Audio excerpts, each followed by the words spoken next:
اعوذ باللہ من الشیطان الرجیم، بسم اللہ الرحمن الرحیم۔ عزیزان محترم، سلام علیکم۔ ذاکرہ ناز افشار رضوی ایک بار پھر آپ کی خدمت میں حاضر ہیں۔ جیسا کہ الحمدللہ ہمارے آپ کے درمیان یہ ماہ رجب کی پہلی تاریخ سے مسلسل گفتگو ہو رہی ہے، اور ہر روز کے عمل اعمال یعنی کہ نماز اور روزہ اور اس کی فضیلت میں بیان کرتی چلی آ رہی ہوں ماشاءاللہ سے۔ اور آج 14ویں شب کے حوالے سے آپ سے بات کرنا ہے۔ الحمدللہ 14ویں شب کے اعمال ماہ رجب المرجب کے، لیکن چونکہ 13 رجب ہے، مولا کی خوشی ہے، تو اس لیے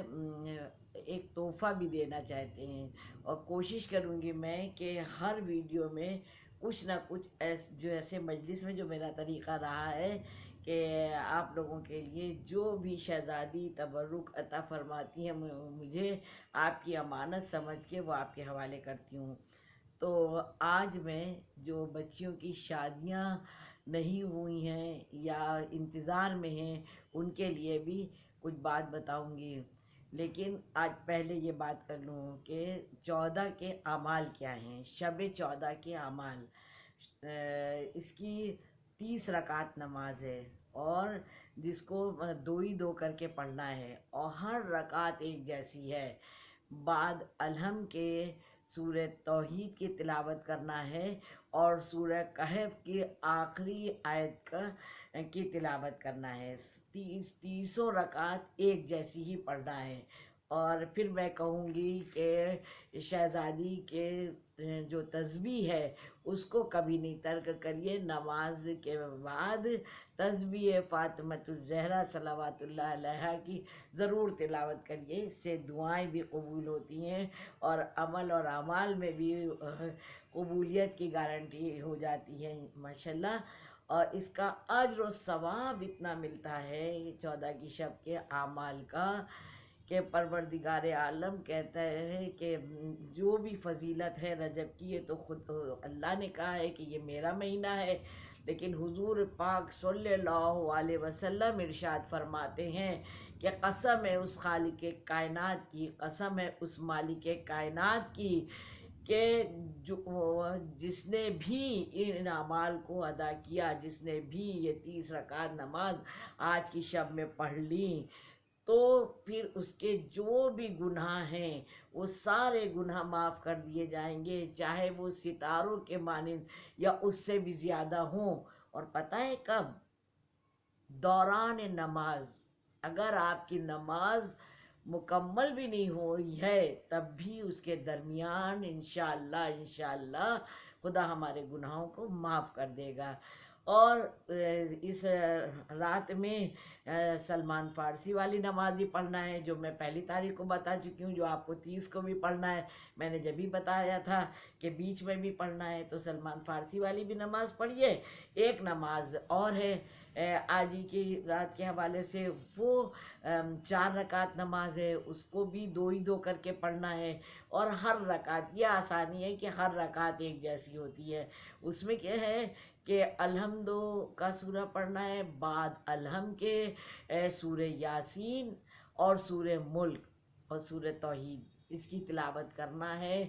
تو بڑی فضیلت، بڑی ہی فضیلت اس نماز کی بھی لکھی ہے۔ اور پھر جو روزہ، حضور پاک صلی اللہ علیہ وسلم ارشاد فرماتے ہیں کہ جس نے ماہ رجب کے مہینے میں 14 روزے رکھ لیے ہیں، جس نے ماہ رجب میں 14 روزے رکھے ہیں، اور تو اسے مروید اور زمرد کا، یاقوت کا محل ملے گا انشاءاللہ۔ بہت بڑی بڑی فضیلتیں، مولا سے توفیق مانگیے، دعا مانگیے۔ یہ تو ماشاءاللہ مشکل کشا آ گئے ہیں، کسی کی مشکل کوئی مشکل ہی نہیں رہ جائے گی۔ مولا علی سے دعا مانگیے، زمانے کے امام علیہ السلام سے دعا مانگیے کہ انشاءاللہ ہم لوگ سارے عمل اور اعمال کو انجام دے سکیں۔ ہاں، جو میں نے اب آغاز میں آپ سے کہا تھا، بچیوں کی شادی کے لیے بہت فون آتے ہیں، لوگ پریشان ہیں، تو ہاں مشکل کشا جب ہم لوگوں کے پاس ہیں، اور کتاب قرآن جیسی کتاب اور اہل بیت جیسے حامدی اور رہبر اور نبی پاک صلی اللہ علیہ وسلم جیسے ہمارے پاس حاضر ہیں نبی، تو پھر ہمیں کوئی پریشانی ہونا نہیں چاہیے۔ تو ایسے ملتا ہے کہ سورہ احزاب کو اگر جس بچی کی شادی ہونا ہے اس کو سورہ احزاب کو لکھ کے، بلکہ مٹی کے برتن میں اگر لکھے اور کوئی اونچے جگہ پر رکھ دے اور دعا مانگے، جب اس کی تلاوت بھی کرتا رہے، اور جتنے دن میں لکھ پائے، آخر برسوں لگ جاتے ہیں، انتظار میں نہیں ہو پا رہی ہے، 2 لائن 4 لائن ایک جگہ سب سیٹ اپ بنا لیا جاتا ہے، لکھنا شروع کر دیا، لوگ کہتے ہیں نا پریشانی، کوئی پریشانی نہیں ہے، اس کا ہر چیز کا ایک سسٹم ہوتا ہے، ایک سلیقہ ایک طریقہ ہوتا ہے، تو مشکل سے مشکل بھی چیز آسان ہو جاتی ہے۔ اپنا ایک جگہ رکھ لیا، لکھنا شروع کیا، اور دھیرے دھیرے لکھ کے ایک دن کمپلیٹ ہو گیا، اونچے پر رکھ دیا، اور اس کے بعد اللہ سے دعا بھی کرتے رہے، بڑی پروردگار عالم کی شان بڑی، بہت بڑی ہے، اللہ اکبر، اللہ اکبر، کیا کہنے اس کی ذات کا، اور واسطہ وسیلہ جب ہم چاردہ معصومین علیہ السلام کا دیتے ہیں تو انشاءاللہ ضرور رشتہ آئے گا۔ جب ادھر سے رشتہ ہوتا ہے تو پھر اس میں کوئی آگے جا کے بھی پریشانی نہیں ہوتی ہے، اور شادی کے بعد اس کو سہروا دیجیے گا اور دعا کریے گا۔ ایک اور عمل جلدی سے یہاں پر کہ شادی کے لیے ہی کہ سورہ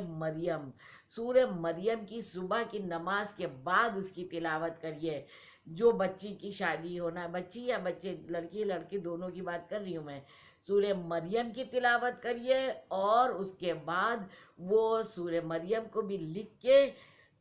تکیے میں رکھ دیجئے، جو بچہ تکیہ سر کے نیچے رکھتا ہے اس میں۔ اب اس کی حفاظت کی ذمہ داری ان کی خود کی ہے، ایسا نہیں ہو کہ گھر میں کسی اور نے تکیہ غلاف چینج کر دیا، یا نوکر وغیرہ نے چینج کر دیا، خدا نہ کرے اس کی آیت کی بے حرمتی ہو رہی ہے سورہ کی، ایسا نہیں ہو۔ آپ ذمہ داری سے پورے اعتقاد اور یقین کے ساتھ انشاءاللہ کریں گے تو یہ دونوں مرحلے،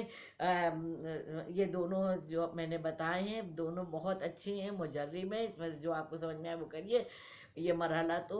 انشاءاللہ میری ناز کی دعا ہے، پوری کائنات میں، ہم لکھنؤ سے دعا کر رہے ہیں لیکن دعا کا تو کوئی ایریا نہیں ہوتا، پوری دنیا کے بچیوں اور بچوں کے لیے دعا ہے کہ پوری دنیا میں انشاءاللہ سب بچوں کی اچھے سے اچھی شادی ہو، اور انشاءاللہ